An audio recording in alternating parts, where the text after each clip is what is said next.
Hey everyone, Mr. Sujano here, your source for gaming, tech, emulation, and open source news. Let's get started. Alright, to kick things off, I've got some very interesting news for you, and this one's being reported from a whole bunch of different sources.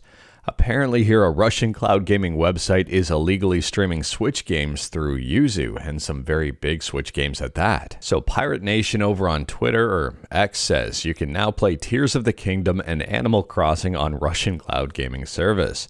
It uses Yuzu, and I guess the service is called VK Play. Now, I think it's safe to say that this is filled with a whole bunch of controversy. I mean, if you take a look at the My Nintendo News article, which I will drop a link to in the description below, they say VK Play is owned by vContact, and the CEO is sanctioned by the US, the UK, and the EU.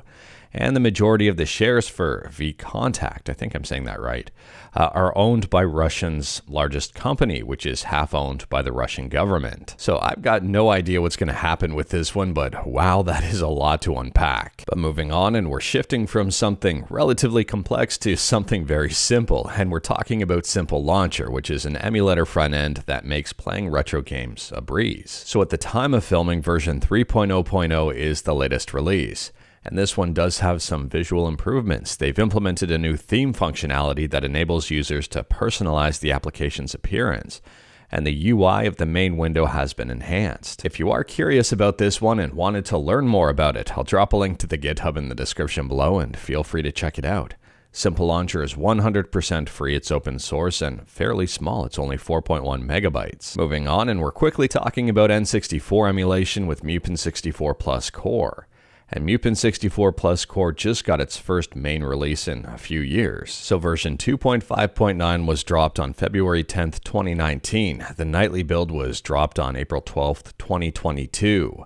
And the latest version here, which is version 2.6.0, was just released 3 days ago. So the developer says here, after 5 long years and a worldwide pandemic, a new tag and release of Mupen64Plus has been made. If you are curious about this one, I'll drop a link in the description below, and I'm assuming emulators that are currently using the Mupen64Plus Core are going to get updated too. And speaking about updates, if you've got a Snapdragon CPU with an Adreno GPU, you're going to like this one. There's a brand new Mesa Turnip driver that's just been released. So at the time of filming, Mesa Turnip driver version 24.2.0 revision 21 is the latest update.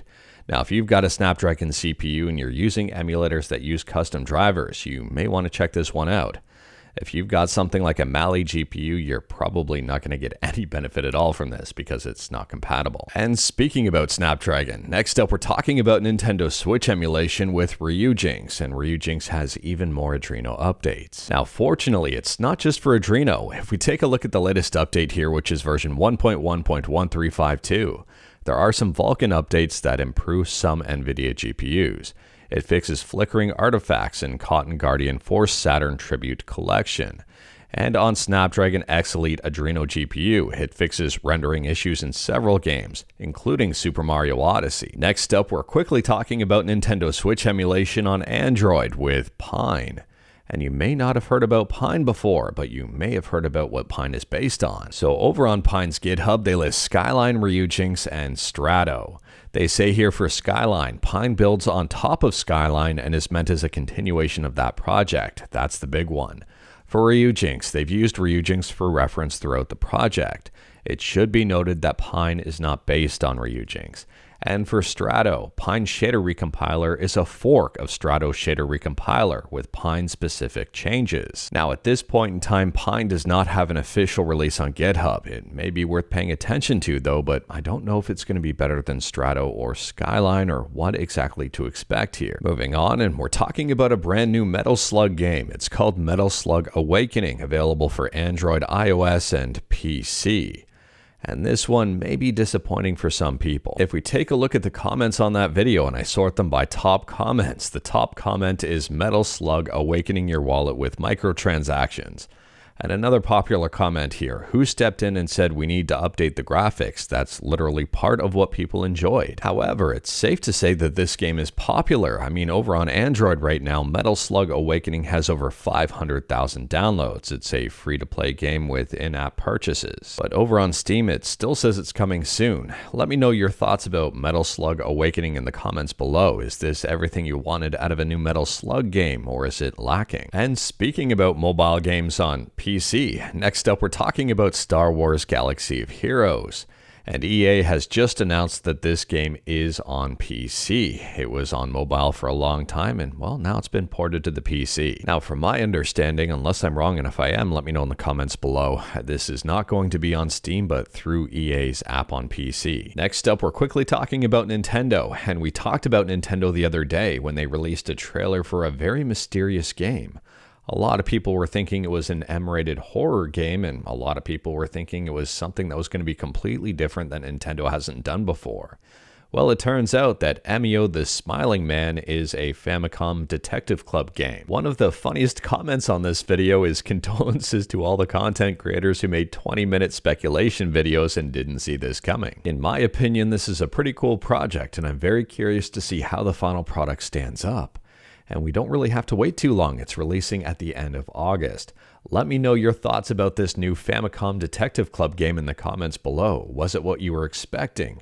Were you hoping for something different? And are you interested in this? And speaking about old being new again, next up we're quickly talking about a ROM hack, and this one is called Castlevania 2 Subotais Hunt re-released. So this is a ROM hack of Castlevania 2 Simon's Quest for the NES, and they say this release marks the 10th anniversary of this hack. All game areas have been redesigned for a brand new experience. In this edition, players will start with a red crystal without needing to enter a password. The red crystal is required to progress in this hack.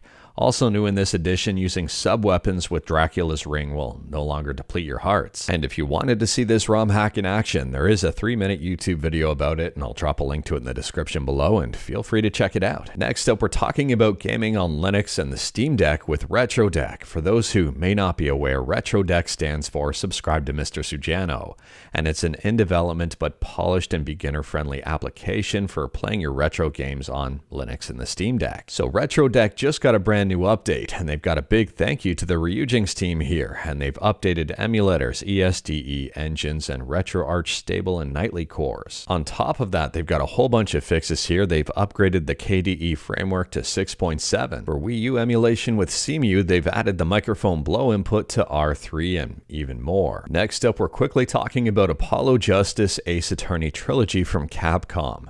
And if we take a look on Steam here and scroll down, there is no more Denuvo. Denuvo has been removed from this game. On Steam, Apollo Justice was released in January of this year. It's been about 6 months, and now Denuvo's off, and they've replaced it with Enigma.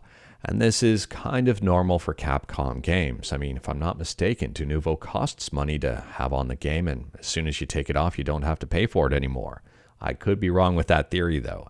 Anyways, this game is also Steam Deck verified. And last up here, we're talking about RetroBat, which just got updated to version 6.3.0. So this update here for RetroBat has a whole bunch of updates to a whole bunch of different emulators, as well as a whole bunch of fixes. Additionally, they've added Technoparrot light gun games in the light gun collection. RetroBat is 100% free, it's open source, and if you are curious about it, I'll drop a link to it in the description below. Feel free to check it out. And on a quick side note, in yesterday's video, we talked about a charity auction where one of the items was gaming with Pokemon. People were bidding tens of thousands of dollars for a chance to do so. I jokingly asked, how much would you bid to play games with Mr. Sujano? Like $5 or something. And this is the best answer I got off that. I'd rather buy you a few beers and drink them with you, and in Norway those are about $10 each, and when drinking out. I'm all for beers with Sujano. That sounds way better. But anyways, that is all I've got for you in this one. Straight to the point, all stuff and no fluff. We talked about a bunch today. Let me know your thoughts about absolutely anything we talked about in the comments below. If you like this video, leave a like. If you didn't like this video, leave a like. Hit that subscribe button. Check out my other videos. Don't tempt fate. Save your state.